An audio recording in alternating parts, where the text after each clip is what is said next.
minutes. In about an hour or so, I have to leave and go get my COVID-19 vaccine. I just got through with Ronaldo's stream. He did the SAC chat, and just now started streaming. So how are you guys doing? Hope everybody's well. Hope you guys are doing well, and just started. So excuse the mad scientist hairdo right here. And Zwan the man has a good concern that I need to turn my iPad sideways, but the problem is when I do that, it says orientation is locked, rotate device back.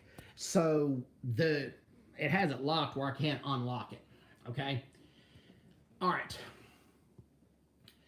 Going to talk to you today about what I talked about earlier, but Chris's stream was going on, not the one with Bantu Hola Misa, which was an excellent stream, by the way, and if you guys have not seen it, I recommend that you guys check it out. I moderated that stream. And got the 1 like right here, or 2 likes, 1 person tuning in. Thank you guys very much. And okay, let's talk about the COVID-19 vaccine. Okay, Johnson & Johnson came out with the COVID-19 vaccine where COVID-19 vaccine where it doesn't require a refrigeration unit and it doesn't have to be cooled. It can be stored at room temperature. And South Africa's public healthcare systems does not have the cooling units available. And so Johnson & Johnson is going to give about 900 vaccines to the South African government. And I hope you guys, like I said, the COVID-19 is real. I recommend that you guys take the vaccine, but let's go through some figures. Okay, the allergic reaction for this vaccine is 11.1 out of a million.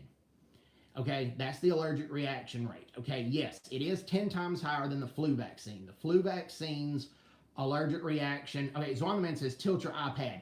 You just tuned in, Zwan the Man. Every time I tilt it, it says orientation is blocked, move your iPad back. I've tried that, it does not work. I've got to get this thing fixed. So, my apologies to you. You have a legitimate complaint, and to be honest with you, you're right. But you're just going to have to bear with me here, Zwan. Okay. And, okay, Zwan, but yeah, like I said, you have a legitimate complaint. Okay, thanks. At least there's a reason. And thank you very much. I'm trying to get this iPad fixed as soon as possible, but today, the reason it's going to be a short stream, the priority has been the vaccine. I've got to go get the vaccine today. I've also had a busy morning, so you guys just have to bear with me here. Now, the flu shot's allergic reaction is 1.3 out of a million. The COVID-19 vaccine is 11.1 out of a million when I'm referring to the Pfizer and the Moderna vaccine. I'm not sure the statistics on the AstraZeneca vaccine, which is what South Africa is going to be getting, but the Johnson & Johnson vaccine that they're going to be getting as well is similar to the Moderna and the Pfizer vaccine. Long Wolf Zede have said that nor does a lot of our nurses have the proper chemistry knowledge to preserve vaccines until they are administered. Yes, and that is thanks to broad-based black economic empowerment. A lot of blacks that are not qualified are getting jobs left and right just because of their skin color. And there's a lot of laws that a lot of private businesses are still being controlled by the government, and they have to hire 80% of the workers they have to hire are black, or they will get fined by the government, and in some cases the government's going to shut them down. Are they unqualified because they're black? Absolutely not. They're unqualified because of broad-based black economic empowerment. I'm not justifying apartheid, but in the 1980s, a lot of the Bantu education was scrapped due to international pressure, and a lot of blacks were becoming professionals. Now, they couldn't vote. They didn't have equal rights like whites did, which was a shame. But at the same time, a lot of them became doctors. A lot of them became lawyers. A lot of them became nurses or nurse practitioners, and that happened. And they were hired based on their qualifications. They were not hired based on broad-based black economic empowerment.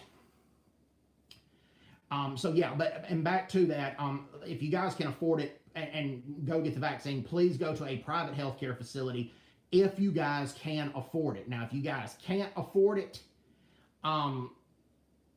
better to go to a public healthcare system than, I believe, not get it at all. But if you guys can't afford it, please go to a private healthcare facility.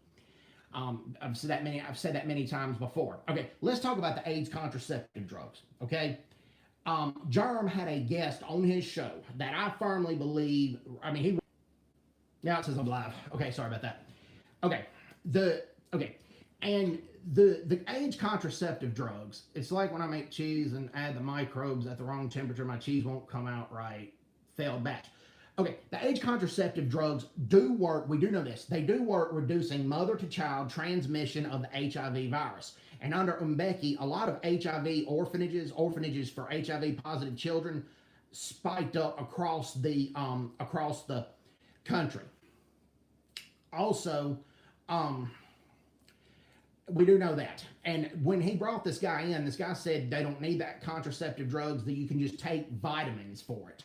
Well, a lot of people have said they died because of that they followed his advice, and a lot of people died because of age, and a lot of their families that are still living, let me rephrase that, died because of it, or nearly died.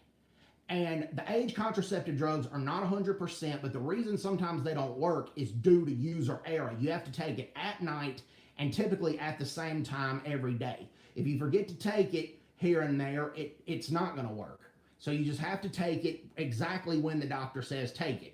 Is it 100 proof? No, but no medicine is. Is it, are allergic reactions possible? Yes, but allergic reactions are possible for every medicine, including ibuprofen, including aspirin, including Tylenol. I mean, everybody's allergies are different.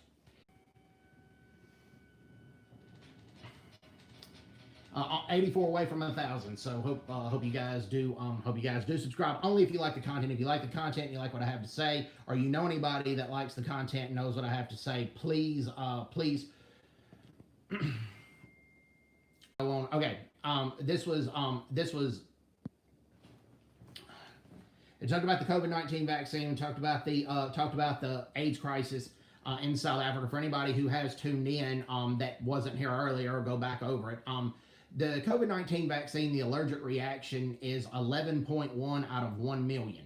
Okay, that number is very, very low. Are allergic reactions possible? Yes. Now, your doctor or your physician will more than likely tell you, do not get this vaccine if you have had prior allergic reactions to vaccines before. They'll tell you that. And a physician in Boston did have an allergic reaction after he was given the vaccine, but he was able to inject himself quickly with an EpiPen, and he was fine. Now, the allergic reaction to the flu vaccine is 1.3 out of a million. Okay? Is 1.3 out of a million. And okay, Christian says, "Evening, Brett. Evening, Christian. Thank you very much for tuning in. Thanks for tuning in and dropping by this stream right here. Hope all is well with you, Christian." And so, like I said, if you have allergic reactions to shellfish or to peanuts or to anything else, tell your doctor that, and then your doctor will give you the best advice of whether if you should get the vaccine or not. Now, I personally have not had prior allergic reactions to vaccines before. Now, there's a first time for everything. I do agree with that. There is always a first time for everything. A little bit nervous, but I am more scared of the COVID-19 than I am from the possibility of allergic reactions from the vaccine. So that's basically what's going on right now. Like I said, so I'm nervous that there are parts that the FDA did not approve this vaccine. The FDA did not approve this vaccine. Trump rushed it. That did go on, but at the same time, there was a COVID pandemic and it was killing our economy. So something had to be done. But most doctors say that the vaccine's safe. Most pharmacists say the vaccine's safe. The allergic reactions are low. It's a less than 1% chance of getting an allergic reaction. So this is what I think about the vaccine. Now, I do not agree with a lot of Zweli Mkhize, the health minister of South Africa, what he says, but I do agree when he says the vaccines are safe. And Johnson & Johnson is going to be shipping 900 vaccines to South Africa. And I'm glad that Johnson & Johnson is doing that. I'm very glad that Johnson & Johnson's doing that. Now, on another subject, I don't think white Namibians are being racist, and I don't think white Zimbabweans were racist. Neither group got politically involved until the service delivery in Zimbabwe for the ZANU-PF under Mugabe was so bad. And whites in Namibia didn't get involved politically until about this year and started supporting the opposition party, because under SWAPO, under the presidency of Hein Gungab, under the presidency of Hein Gungab, The service delivery under SWAPO has just gotten horrible, and it's just gotten out of control. The service delivery under SWAPO has just been horrible, and a lot of whites are supporting the opposition party because they're not effectively able to run their businesses or to live in their homes or run their homes because Hein Gongab is running the country into the ground. And I think a lot of white Namibians are entering politics reluctantly because when the SWAPO came to power, they let the whites keep a lot of their businesses and they let the whites keep a lot of their property and let them stay. But they're not stabbing SWAPO in the back. They're just trying to have the best life possible for themselves and their families. And Hein Gungab has about 60% approval, but that's pretty low for a SWAPO leader. Normally, SWAPO leaders have about 75 to 80% approval in Namibia. So, have any of you guys ever been in Namibia? I've always wanted to go to Namibia, but I've never been. Have you? If you guys have been in Namibia, please let me know in the chat what it's like, or if any of you guys are, if any of my viewers here are Namibian, please let me know what it's like to live in Namibia now and in the past, because that's a country I've always been interested in as well. I do know Namibia gained its independence from South Africa in 1990. Before that, it was known as Southwest Africa, and South Africa, when it was the Union of South Africa, took Namibia away from the Germans in World War One. That is what happened, and it became Southwest Africa. But then in 1990, it became Namibia, and Namibia has not been the place that South Africa has been in terms of racial tension. Now, the EFF did get a seat in Parliament in Namibia this past year, but it's just been one seat, and they've largely been an ineffective party. That's number one. Number two,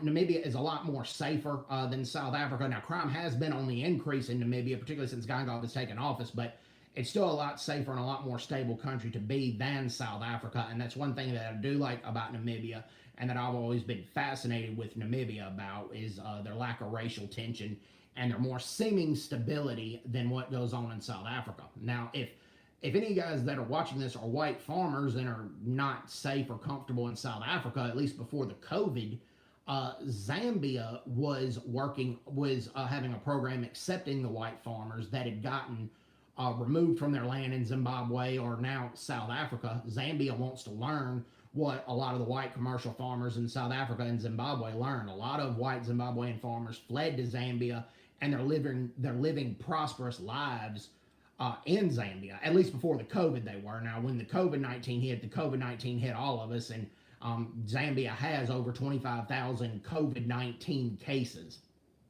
But it seemed like before the COVID that Zambia would have been a place for a lot of white Africans to go, where you guys would have been able to live your life, and the crime rate in Zambia is fairly low as well. And I highly recommend that you guys do look into living in Zambia if you guys can't come to Europe or America because of any visa complications. So let's get the chat started up. How are you guys doing? Everything good? Okay, hang on one second. And cut my iPhone off right there. And again, hope you guys are well. But this is basically the news of the day. Joe Biden will be new president, and trying to stay positive. But like Chris White said, that it looks like Lana Marks will not be the U.S. ambassador to South Africa. I want to apologize to you South Africans for that. She has been a very, very poor ambassador for the United States. And let me take care of this echo right quick. But anyways, I'm about to have to sign off. Thank you for tuning in. Thanks for the 4 likes. Thanks for the 6 viewers. And thanks for the 6 viewers. And I'm gonna go about 2 or 3 more minutes. So Twitter and Facebook have lost a lot of revenue for banning Donald Trump, and I have a Twitter account, I have a Facebook account. I've never had any issues with them, but it kind of serves them right. All President Trump was doing was calling for peace and law and order, and President Trump was banned for that, which is very crappy. And I told you the president of Mexico, Lopez Obrador, who's a Trump hater, condemn Twitter for doing that. And I'm not a fan of Mexico's President Lopez Obrador, but I think Lopez Obrador was right for doing that. And then Facebook and Twitter have the nerve to criticize pro-Museveni groups and ban pro-Museveni groups during the Ugandan elections. Okay, said all good on this side. Looking forward to a cooler day tomorrow. Glad. Okay. Well, actually, I'm gonna go get the vaccine in about an hour. So thanks. Hope that's a good prediction, though, Christian. Thank you very much. And so guys, if you get your Twitter account banned or you get your Facebook account banned, just stick it out on YouTube, but YouTube's becoming far leftist as well. Fortunately, I've not had any incidents, but in mind, I only have 916 subscribers. I'm not a big channel. I'm a very, very small channel. As you guys see right here, I have 4 likes and 5 people tuning in. So I'm not nearly as famous as people like Chris or people like Ronaldo. So they're not going to demonetize me and come after me as much, at least for the time being, unless my channel expands. So I've got to go. I got to go get my vaccine. Hope you guys are doing well. Take care. God bless. And bye-bye. Bye-bye.